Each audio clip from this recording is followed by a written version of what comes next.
Hey everyone, welcome back to my series on the best gaming and office chairs for women. I'm Lindsay, I'm here from CG Magazine to chat with you about more chairs that are going to be good for the typical female body type.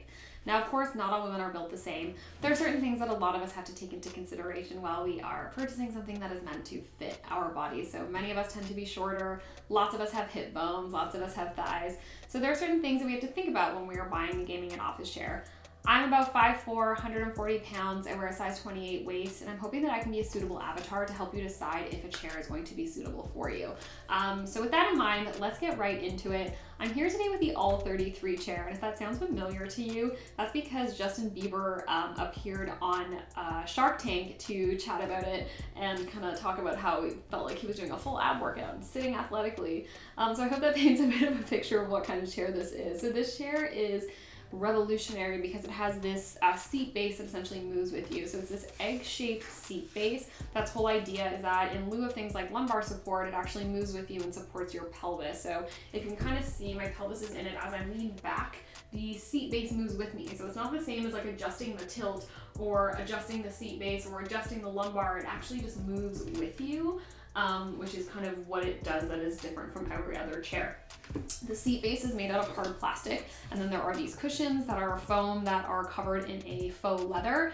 It's really comfortable, I will say that. As far as the seat base goes, it does have space for your legs and thighs. You know, you're going to be able to sit in all different positions. You're going to be comfortable. But I will say if you're much bigger than me, this might not be a good one for you. So as I'm sitting with my legs like this, which is at my widest, I've only got a little bit of space on either side. So if you are larger than me, this might not be conducive to your body type. You might feel like you can't fit in the seat base.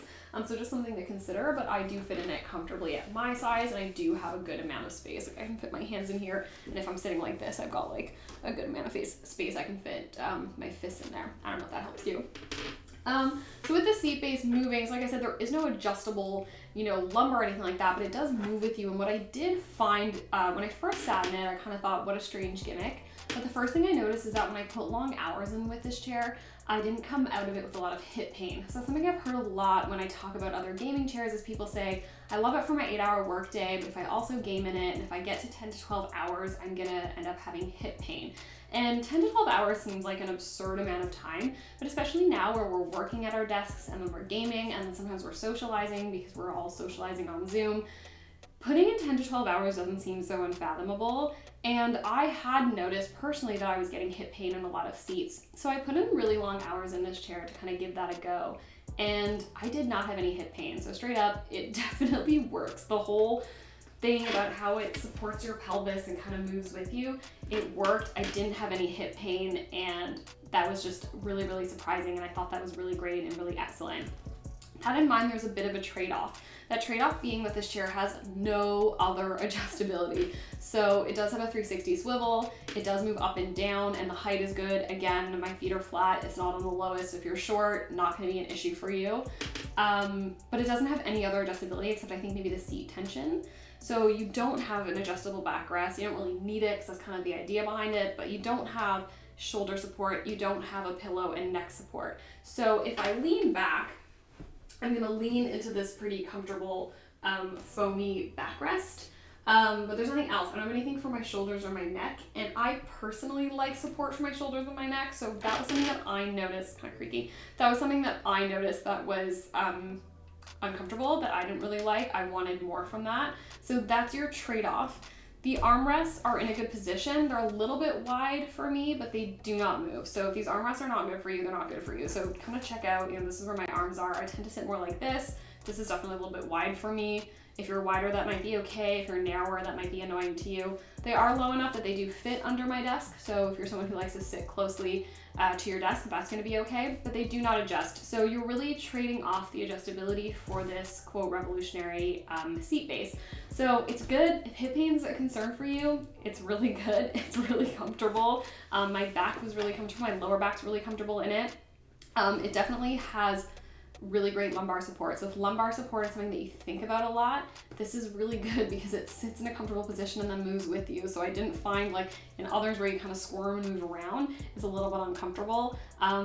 This is going to alleviate that. So that's really cool. The price point comes in at about $800, so it's listed as $1,300 on its website, on sale for $800 or on sale for $799. As far as I can tell, it's always $7.99, so I don't see a world where it's going to be more than that. So I'm going to evaluate it as if it's about $800, which puts it in the luxury gaming chair category. So it's around the same price as the nicer fabric on the Secret Lab chairs. So it puts in a luxury price point. So that's why it's definitely going to be one that you want to know, like, okay, hip pain is my issue, and I don't care about armrest, and I don't care about upper back, because it is pricey. So something to think about when you're making that decision. But it is a really good chair. I definitely like it more for working than for socializing. I actually like it for gaming a lot because it's really comfortable to kind of lean backwards and forwards. I don't like it for my full work day, just because I found I was kind of leaning a little bit forward, which I'm, want to do. That's kind of where I like a lot more support. So as I'm kind of, leaning forward because the chair, I have to like kind of push back into it.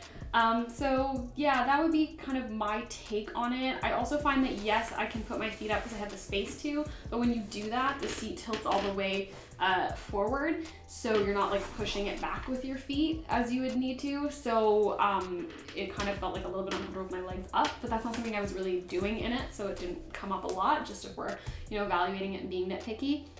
Yeah, that's what I would say about it. The chair boasts a few things, like the whole thing's recyclable, things like that. It's a really interesting chair. Again, I called it the wild card because it's kind of like, what is this weird seat base? And it actually does a lot. So again, if hip pain and your pelvis are the things that you're thinking about the most when you're deciding on a chair, this is going to be a really good one for you. My hips fit in it totally fine.